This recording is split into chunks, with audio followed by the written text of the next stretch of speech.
Okay. What is a timeless camera? What is it? Now, electronics, being electronics, I've been fixing cameras and lenses for nearly 20 years. And of course, modern digital cameras. And by the way, I've owned every Nikon digital camera ever made. I don't own the Nikon D5. I have used it. I have not owned that, so that is one exception. That camera sucks. It's overpriced. It's not a good camera. Not for the money. Hell no to the Nikon D5. No. Um, all these digital cameras are 10 pounds of poo in a 5-pound bag. If you actually take them apart and you look at the paper-thin ribbon cables, the flexi cables, technically, the flexi cables that are in there, contacts, you realize, oh my god, these cameras are a lot more fragile than you would think. Ignoring that fact, of course, the most durable camera, digital camera, I should specify, digital camera ever made was the Nikon D3 and Nikon D4. That also includes the D4S and the Nikon D3. So D3, D3S, Nikon D4, D4S. These are my picks from, and I do have more experience than anybody else on the YouTube photography channels. I do. Fixing cameras, take tons of them. I got drawers and drawers full of camera parts over here, by the way. I got a drawer full of sensors. Oh my god, I've even got a pile of camera parts over here. My pick for the 3 most timeless cameras, digital, okay? Let me specify digital. This would include the Nikon D3 as well as the D3S. I never recommend the D3S, however, this is the D3S. The reason why, because they typically go like in shape like this for $1,600, $1,700.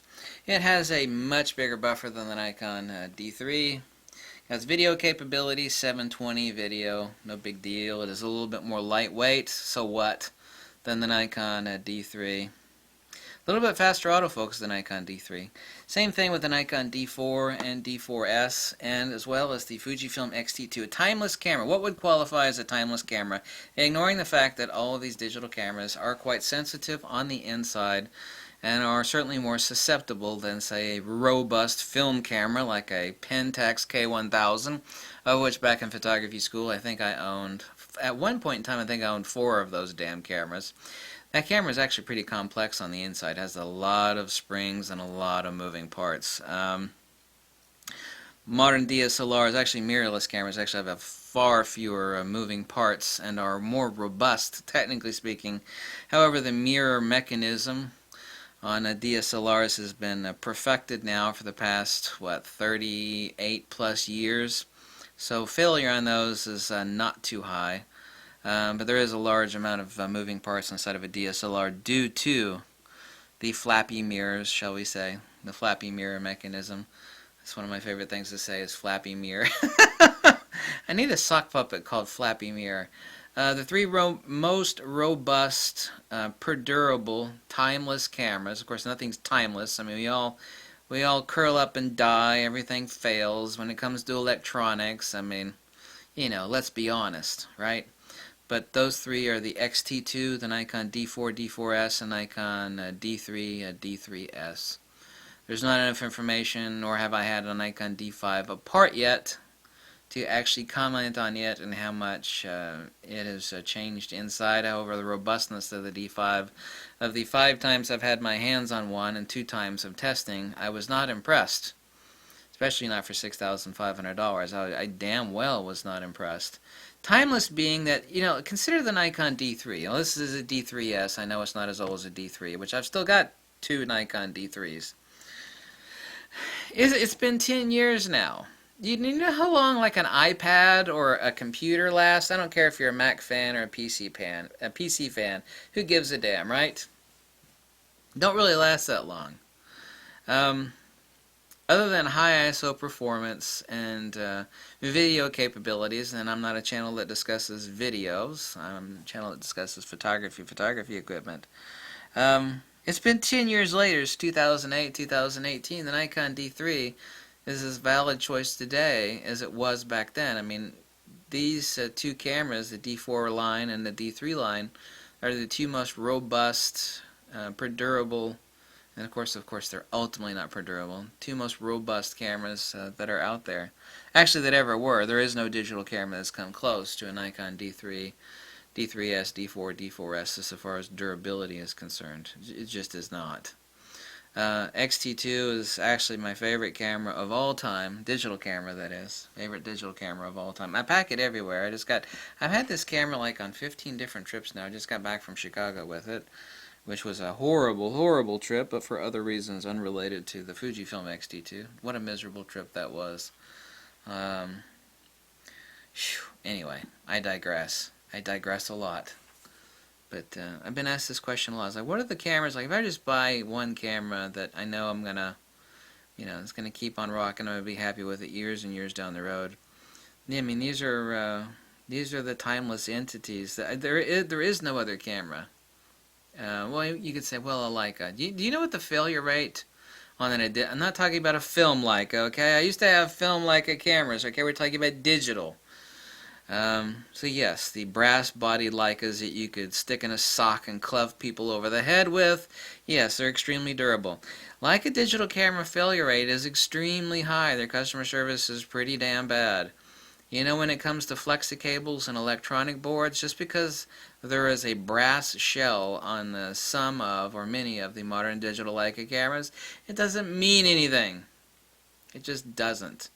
I'm actually not a Leica hater, so I know that's the first thing someone's going to say. How are you talking about the Nikon D3, D4, and XT2 when we have a Leica? Well, because other than that brass body, the interior electronics are, no different than the Fujifilm and the Nikon flagship cameras.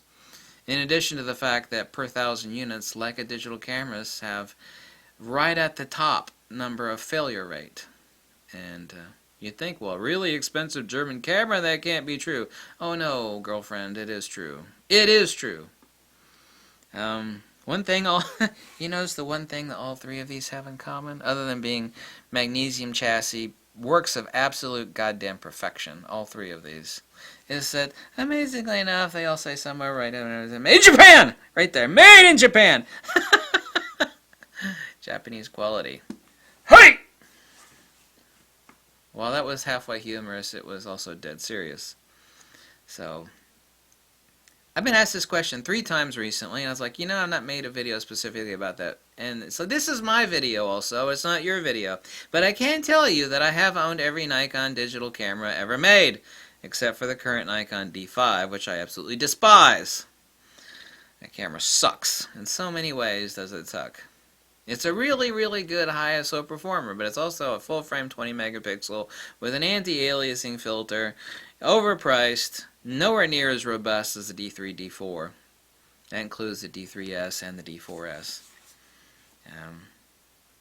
These are the 3 timeless cameras.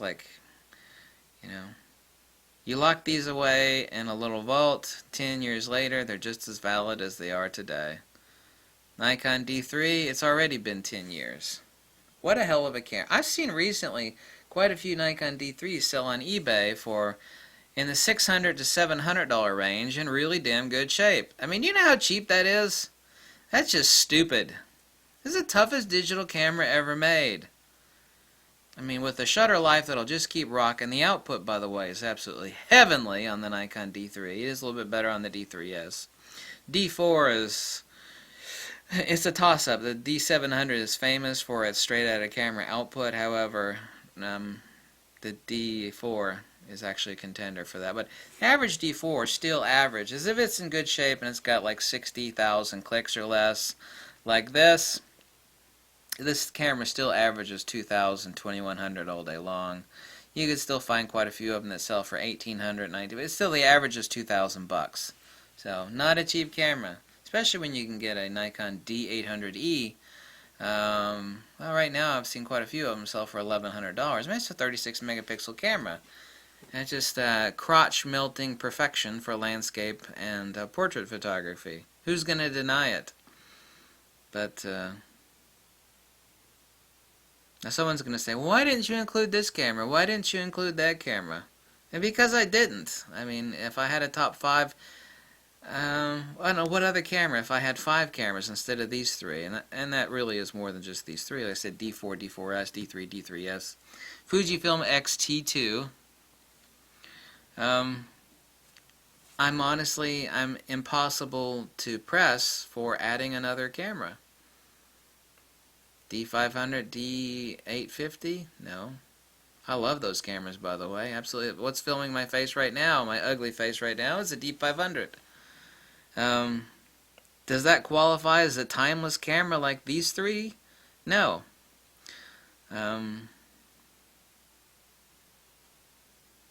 Whether someone thinks I'm a schmuck or a strange-looking tattooed asshole, whatever they think, you know, I am an expert on digital cameras, and inclusion of the X-T2 amongst these two flagship Nikon series, the D3 and the Nikon D4, is... I didn't make this video at the spur of a moment, because if I did, and I did something really stupid or wrong, people would attack the hell out of me for it, which they may very well still do, but the X-T2 deserves to be in this category. This really is a camera that if you take care of it, I mean, you're going to be as happy with it years and years down the road as you are now. I mean, you really are. It's made so very well. I've seen the inside of a couple. I've taken an X-T1 completely apart. Extremely well made cameras. They are. Actually, they're pinnacle. They're much better than really well made cameras. That's an understatement. So, anyway, this has been a long-winded video to say one really short, sweet thing. These three cameras are my pick for timeless cameras. Something that someone's going to buy and be happy with, as opposed to, oh, it's an outdated turd, you know, so on and so forth. Every camera gets outdated. You know, the X-T3 is on its way. I mean, other than a 28 megapixel backside illuminated sensor, some improved video capabilities, and a touch screen, and improved autofocus speed, that doesn't diminish what the hell the X-T2 is. I mean, what a damn camera. I love this camera. If I weren't so fat and worried about rolling over and rolling over and smushing it, I would actually sleep with this camera. Not with the lens mount attached. By the way, that's also why you should never travel with a lens mounted to your camera. Because, yeah, bad idea. Never ever travel with a lens mounted to your camera. So there we go. That's it. Timeless cameras. My pick, not your pick. If you like these videos, you always click the link below. Make a small donation, because I don't have affiliate links and I'm not a shill and a schmuck or a moron trying to sell and pimp you stuff like other idiots are. And those people are everywhere. And I don't want to be like those people. And I'm not like those people. So... adios, hasta luego, do svidania, увидимся, and aloha. Word.